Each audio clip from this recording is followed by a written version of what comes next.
सम्मानित साथियों, नमो बुद्धाय, जय भीम। आज के अम्बेडकर संदेश में आपका हार्दिक स्वागत है। आज के अम्बेडकर संदेश में हम बात करेंगे सातवीं पहली। इस समय बात हो रही है बाबा साहब डॉक्टर अम्बेडकर संपूर्ण वाङ्मय खंड 8 की हिंदू धर्म की पहलियों के अंतर्गत आज सातवीं पहली की शुरुआत होगी, जिसमें हम बात करेंगे समय परिवर्तन या ब्राह्मण यह कैसे घोषित कर देते हैं कि वेद उनके सभी शास्त्रों से तुच्छ है। ये विषय बेहद जटिल है, बुद्धिजीवी साथी जरूर समझ जाएंगे। हमारा बुद्धिजीवी साथियों से अनुरोध है कि अंबेडकर संदेश को अंत तक जरूर सुने, ताकि आप सातवीं पहली को, इस सातवीं पहली का अनसुलझा जो पहलू है उसको भी आप बखूबी समझ लें। तो आइए, बाबा साहब डॉक्टर B.R. अम्बेडकर ने इस सातवीं पहली को कैसे सुलझाने का प्रयास किया है, आप भी देखिए, आप भी सुनिए, इस अम्बेडकर संदेश को अंत तक सुनिए। मेरे साथियों, आइए बढ़ते हैं आगे। बाबा लिखते हैं कि हिंदुओं के धार्मिक साहित्य में नंबर 1 वेद, नंबर 2 ब्राह्मण, नंबर 3 आरण्यक, नंबर 3 उपनिषद और नंबर 4 उपनिषद है, नंबर 5 सूत्र और नंबर 6 इतिहास, 7वां स्मृति और 8वां पुराण शामिल है। यानी कि 8 चीजें यहाँ पर हिंदुओं के धार्मिक साहित्य में शामिल है, जो हमने आपको बताया। मेरे साथियों, बादशाह लिखते हैं कि जैसा कि कहा गया है कि एक समय उनका महत्व एक समान था, एक समय उनका महत्व एक समान था, उनके बीच श्रेष्ठता अथवा हीनता, पवित्रता अथवा लौकिकता, संशय अथवा संशयहीनता का कोई भेद नहीं था। बाद में जैसा कि हमने कहा है, वैदिक ब्राह्मणों ने सोचा कि वेदों और दूसरे धार्मिक साहित्य में अंतर होना चाहिए। उन्होंने वेदों को न केवल अन्य साहित्य से श्रेष्ठ घोषित कर दिया, अपितु उन्हें पावन और अमोघ भी बना दिया। वेदों को संशय रहित स्थापित करने के सिद्धांत को प्रतिपादित करते हुए उन्होंने पवित्र ग्रंथों को 2 वर्गों में विभाजित कर दिया, श्रुति और अश्रुति। प्रथम विभाजन में उन्होंने 8 अंगों में से केवल 2 को श्रेष्ठ रखा है। मेरे साथियों, नंबर 1 संहिता, नंबर 2 ब्राह्मण, शेष को उन्होंने अश्रुति घोषित कर दिया। बादशाह कहते हैं कि यह बताना संभव नहीं है कि यह अंतर सर्वप्रथम कब उत्पन्न हुआ, परंतु यह प्रश्न अधिक महत्वपूर्ण है कि किस आधार पर यह भेद किया गया। तब बादशाह आगे लिखते हैं कि इतिहास और पुराणों को क्यों छोड़ दिया गया, आरण्यक और उपनिषद क्यों छांट दिए गए, सूत्रों को क्यों छोड़ दिया गया। ये तो समझा जा सकता है कि इतिहास और पुराणों को श्रुति से क्यों वंचित किया गया। जिस समय यह भेद किया गया, तब ये इतने आरंभिक और अविकसित थे कि उन्हें शायद ब्राह्मणों में सम्मिलित कर लिया गया। साथ ही ये बात भी समझ में आती है कि आरण्यकों को श्रुति के अंग के रूप में उल्लेख करना अनावश्यक था कि ये श्रुति का अंग है। उपनिषद और सूत्रों का प्रश्न एक पहेली बना हुआ है, इन्हें श्रुति से अलग क्यों रखा गया। उपनिषदों के प्रश्न पर एक अन्य अध्याय में अलग से विचार किया गया है। यहां तो सूत्रों के बारे में विचार करना है, क्योंकि सूत्रों को समाहित न करने का पार पाना कठिन है। यदि यह बात तर्क सम्मत है कि ब्राह्मणों को श्रुति में सम्मिलित किया जाना चाहिए, तो उसी कसौटी पर यह बात खरी नहीं उतरती कि सूत्रों को शामिल क्यों न किया जाए, जैसा कि प्रोफेसर मैक्स मूलर कहते हैं। हम इस बात को समझ सकते हैं कि किस प्रकार कोई देश अपनी राष्ट्रीय काव्य रचना का श्रेय किसी अलौकिक पुरुष को दे सकता है, विशेष रूप से तब जब कि उस काव्य में देवों को संबोधित प्रार्थनाएं और मंत्र समाविष्ट हों। परंतु ब्राह्मण ग्रंथों के गद्य साहित्य के विषय में ये कहना कठिन है। ब्राह्मण ग्रंथ स्पष्ट रूप से मंत्रों की अपेक्षा बाद की रचनाएं हैं, इसी कारण इन्हें श्रुति में समाहित किया गया होगा कि इनकी सामग्री ब्रह्म ज्ञान से मुक्त है और उनकी विषय सामग्री साधारण और प्राचीन मंत्र नहीं है। ब्राह्मण ग्रंथों के अधिकांश दावों के बारे में यह कल्पना की गई होगी कि इनकी रचना ईश्वरीय है, जिनका उद्गम सामान्य रहा अथवा मंत्र नहीं हो सकते। किंतु हमें इस तर्क को मान्यता देने की आवश्यकता नहीं है, जिसके कारण ब्राह्मण ग्रंथों ने अपने को मंत्र रचना के समकालीन बताया है। इसका कोई कारण समझ में नहीं आता कि जब ब्राह्मण ग्रंथों और मंत्रों का रचना काल अधिक प्राचीन है, तो हम इस सहज विचार को क्यों अस्वीकार कर दें कि यदि सूत्रों और भारत के लौकिक साहित्य की तुलना की जाए तो उनका महत्व समान बनता है। ऐसी ऐसी घटना सामान्य है जहां पवित्र ग्रंथों का ये नियम है कि बाद की रचनाओं को प्राचीन रचनाओं से जोड़ दिया जाता है, जैसा कि ब्राह्मण ग्रंथों के साथ हुआ। किंतु हम कठिनाई से ही यह विश्वास कर सकते हैं कि जब तक कोई पक्ष इन उपेक्षित रचनाओं के सिद्धांत विशेष की प्रामाणिकता अमान्य घोषित करने के लिए प्रयत्नशील ना हो, पुराने और युक्त अंशों को पवित्र रचनाओं से हटा दिया जाए और उन्हें बाद की रचनाएं बता दिया जाए, तब तक ऐसी कल्पना का कोई आधार नहीं है। फिर सूत्रों के साथ ऐसा क्यों हुआ? हमें ब्राह्मण और मंत्रों की अपेक्षा उनके परवर्ती होने के सिवाय ऐसा कोई कारण नहीं दिखता कि सूत्रों को श्रुति न बनाया जाए।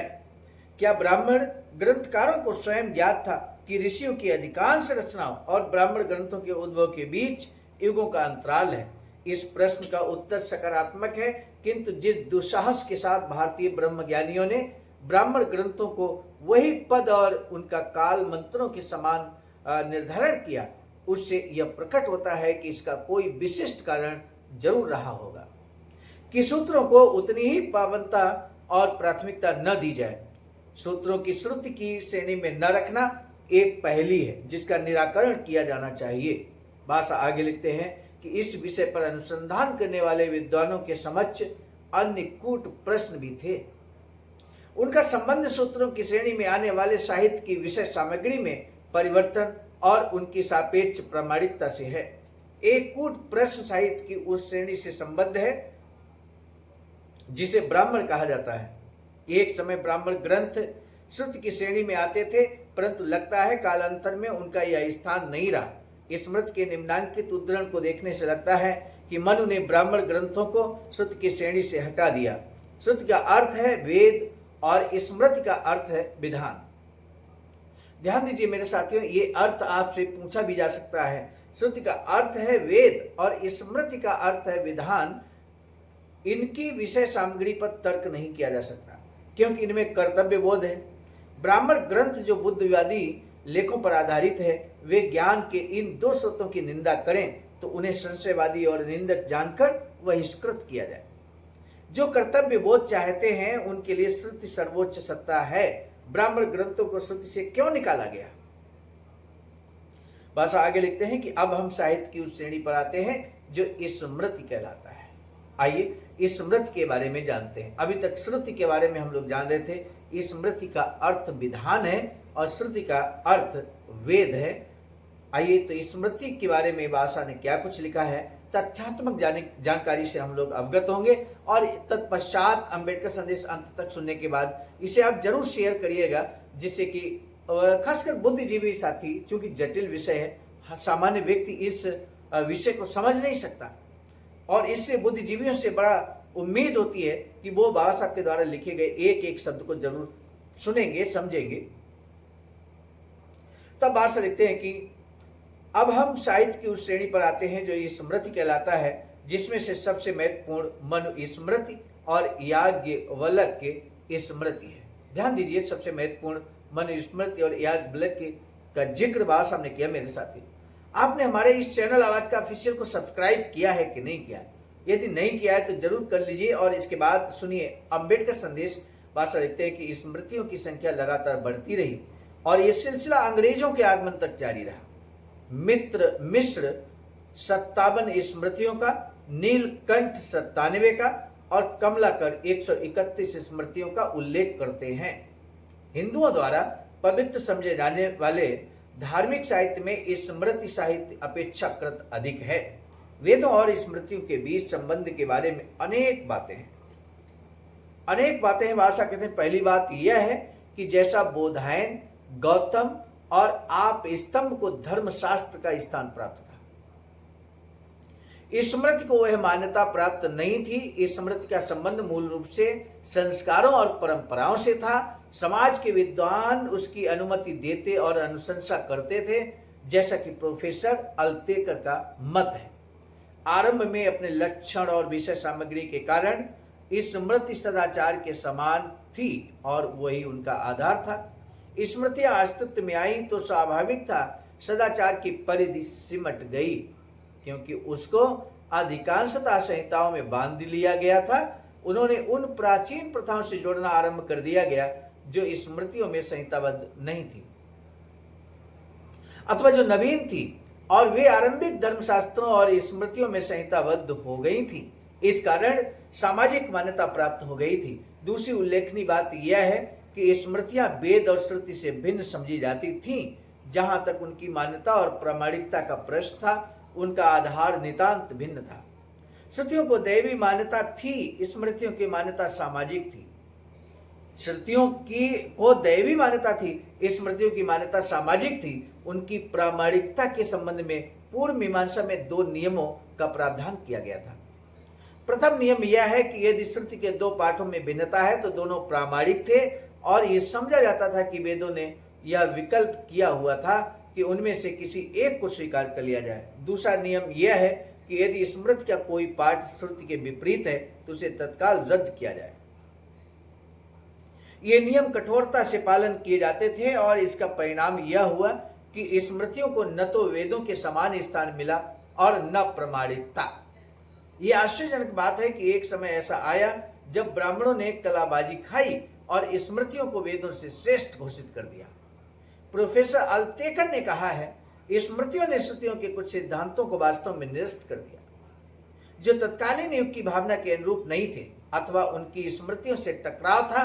वैदिक परंपरा के अनुसार प्रातः देव कर्म और दोपहर बाद पितृ कर्म करने का विधान था। कालांतर में पितृ तर्पण लोकप्रिय हो गया और प्रातः काल किया जाने वाला, क्योंकि प्रातः स्नान दैनिक कार्यों में सम्मिलित हो गया। ये तरीका उपरोक्त नियम के अनुसार वैदिक प्रथा का प्रत्यक्ष उल्लंघन था। इस समृद्धि चंद्रिका के लेखक देवम भट्ट ने कहा है कि इसमें कोई हर्ज नहीं है। श्रुति नियम को समझा गया कि उसमें पितृ तर्पण का उल्लेख है, पितृ कर्म का नहीं।